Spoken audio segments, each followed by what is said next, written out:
Thank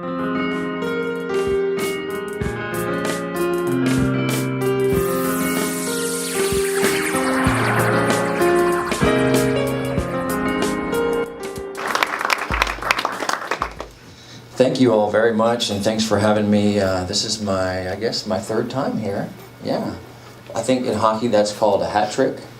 Is it? Yeah. Okay. My wife won't be impressed when I say that. She'll go, big deal. No big deal. So thank you for having me, and let me see. Thank you so much, Craig, for this clicker. That should be helpful. Perfect. This is my favorite place to come because I've been doing these talks for about 5 years. And I go to all the chambers in the Carolinas. Anyone heard of Constant Contact? So the reason why their name keeps getting threaded into these talks where I show up everywhere is because they have a national partnership with Chambers of Commerce. Also with SCORE, the mentoring community, and SBC. Done a lot with SBC, even here at the community college, out at Southwestern in Silva. And then last of all, and not least, United Way. So it's really cool for my business that, I've been doing this about 10 years in internet marketing, and about 5 years back, I helped my wife start a small business. How many of you all have been in any of the Issues and Eggs where I talked? Well, that's a pretty good sign. You saw my name and you still came this morning. So you've heard my story. It's pretty funny. I convinced my wife, start your own business, and we were down in Brevard. By the way, to answer his comment, the reason we're a North Carolina family is because we're from Fayetteville. But my mom's sister retired here, and my mom visited her a whole bunch, and eventually said, I'm going there. And then I visited my mom a whole bunch, and I said, I'm going there. And my mom said, get your own house. So this has now been 10 years. So just to answer your question, not that Fayetteville is not a wonderful place, but we love the mountains, and I'm sure you know why. So anyway, back to the story. So I told my wife, start your own business, and eventually she listened. She said, okay, I'll do it. And since this is a 20-minute talk, I'm going to do the fast forward version of the story. I accidentally started a small business in Brevard because my wife was smart enough to say, okay, I'll do it.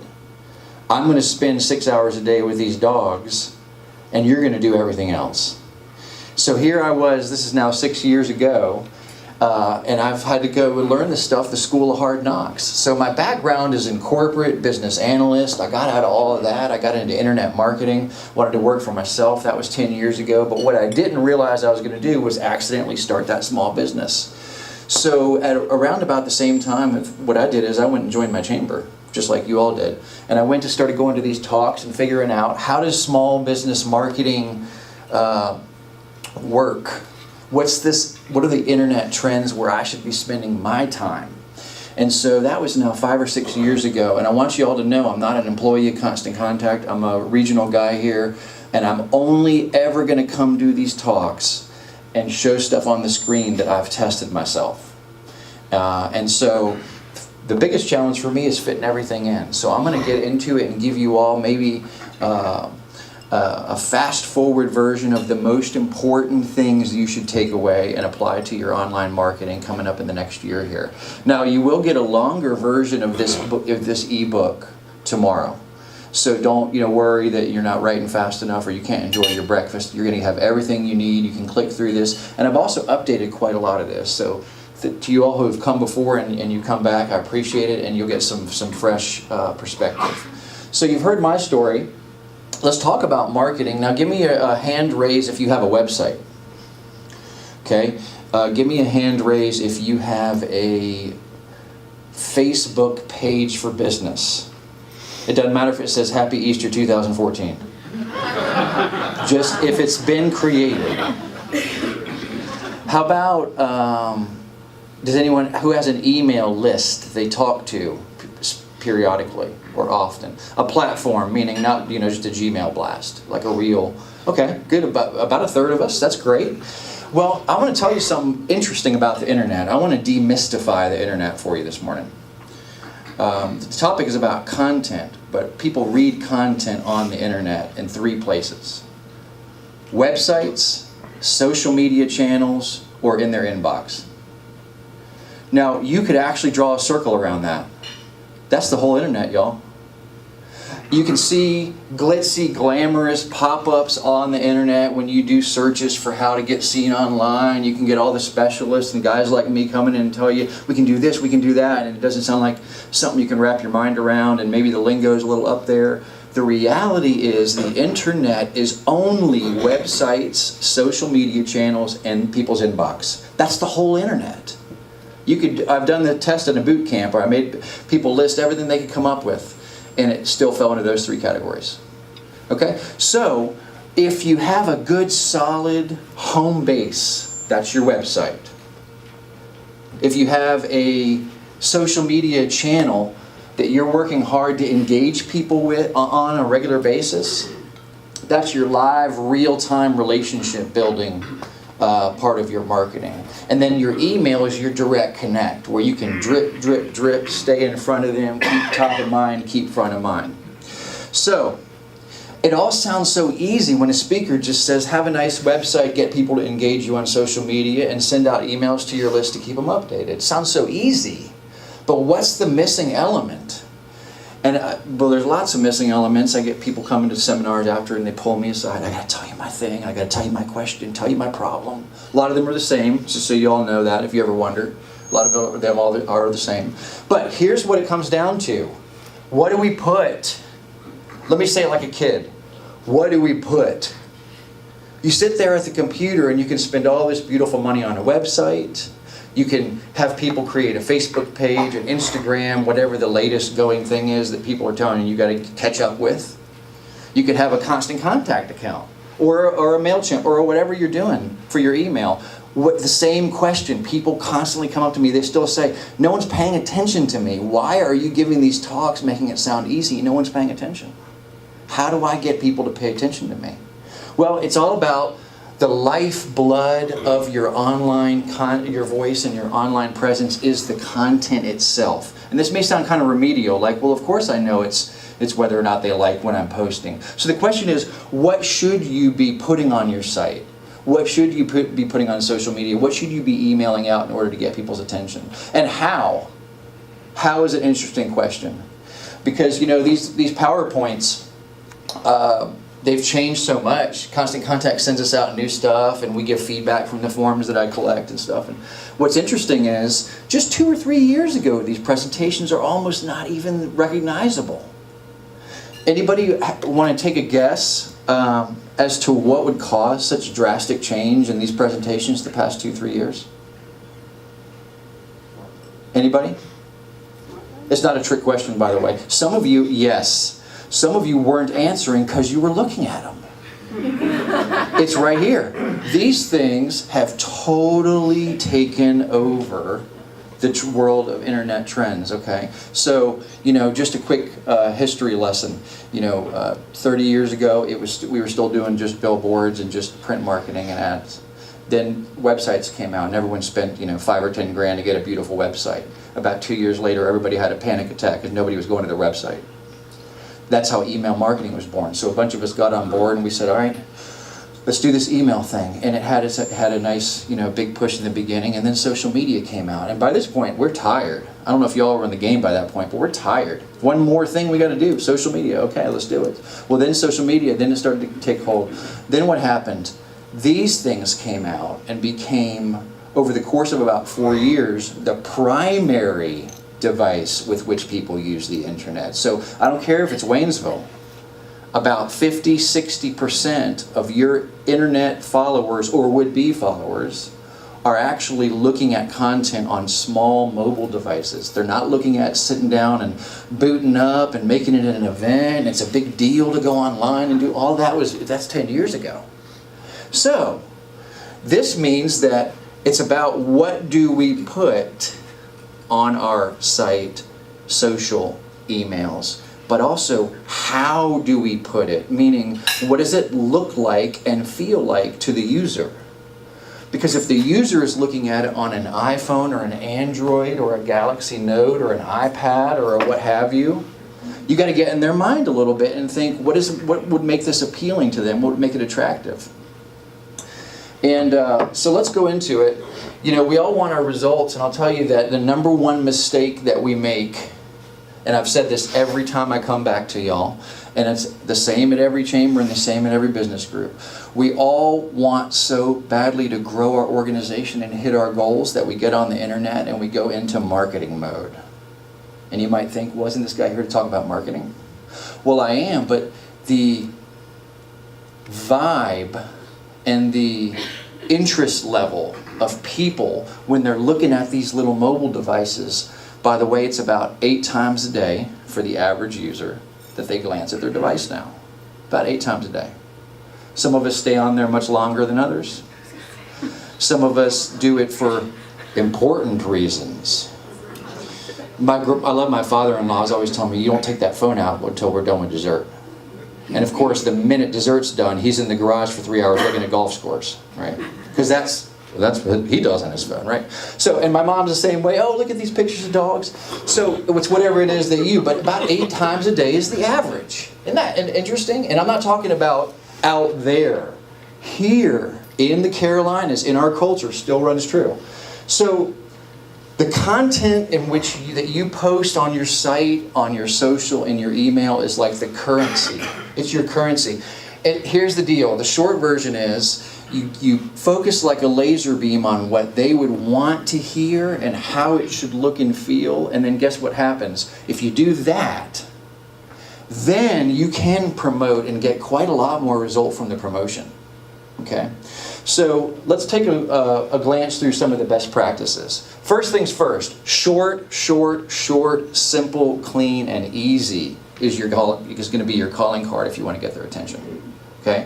Emails, if you're doing a newsletter and it's a longer newsletter, and you're getting lots of open rates and people are locked into it, that's cool, that's good for you. But I'd say for the bulk of us, the newer best practice is short. Emailing instead of once a month with all the things you could possibly come up with, maybe email them a couple times a month with shorter content. The other thing is I want to tell you about a new way in which people are digesting content. Okay, and this is definitely going to be the rudder on the ship for you. There were some studies done about 10 years back regarding how people were digesting content on the internet.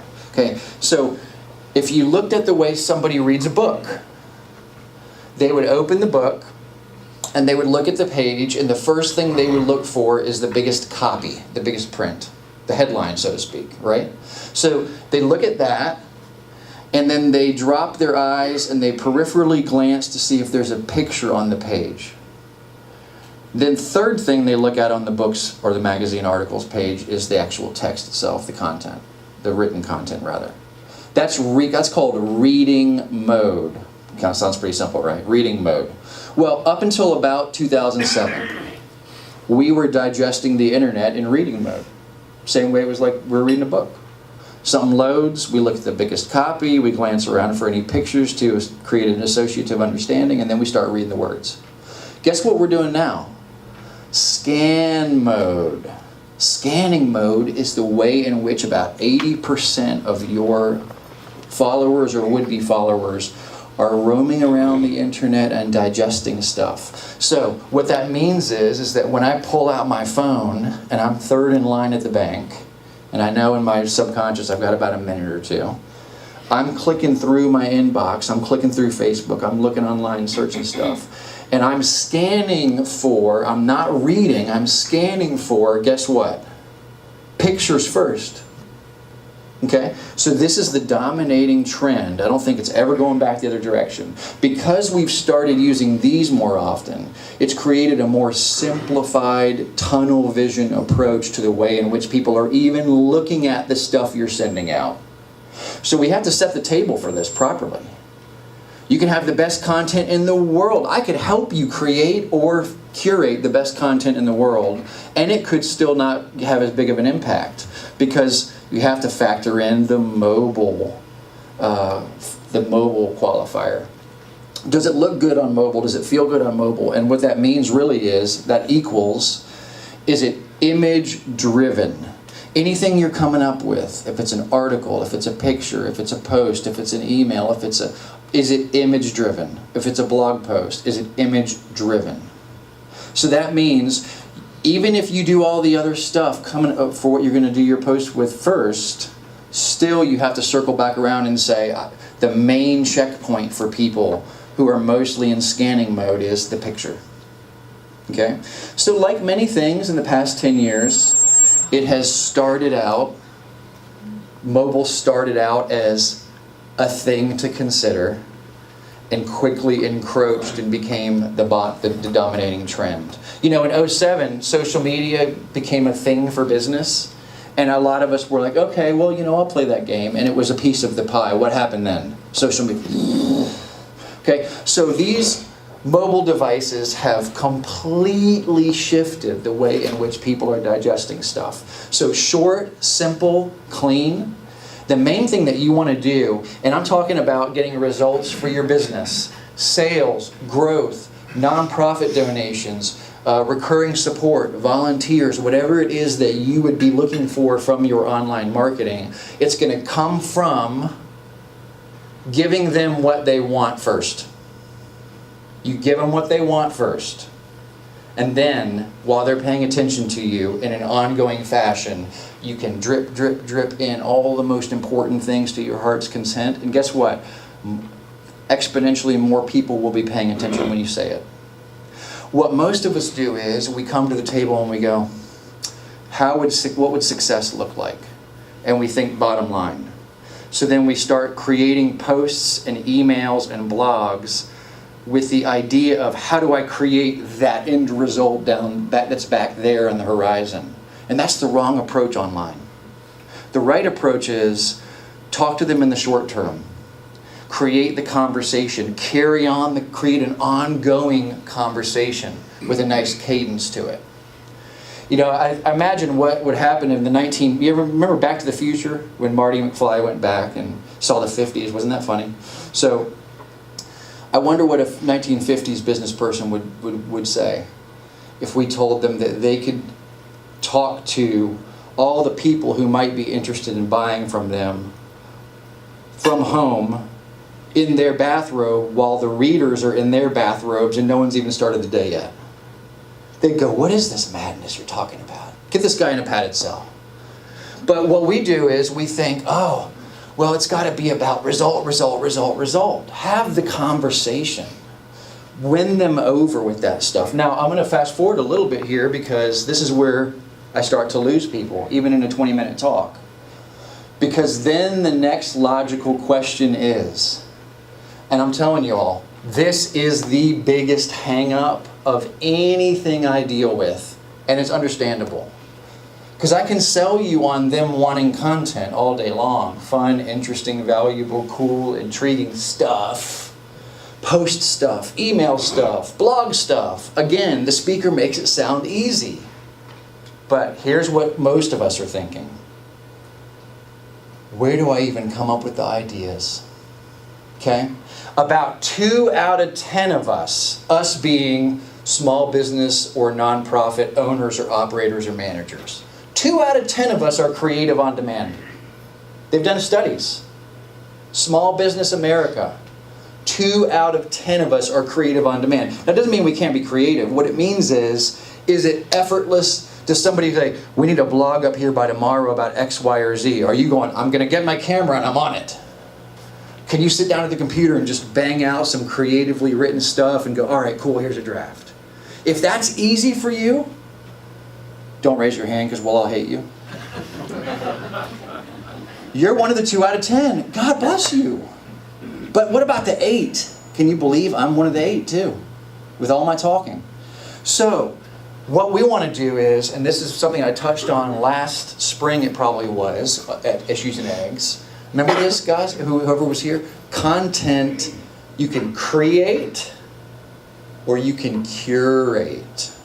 C-U-R-A-T-E. So you see this second one right here. Curate. Create, curate, and extend. Okay, so the difference being, anybody work in an art museum here or a gallery or yeah. So, do you curate? Decide what's being displayed and shown? So, what's interesting about a curator's job is they don't ever, these are all in the ebook for you, they're just some nice examples for you to go through. But what's interesting about curators is their job is never to come into the museum or the display area and set up an easel next to the painting they're showing and start painting away their own ideas.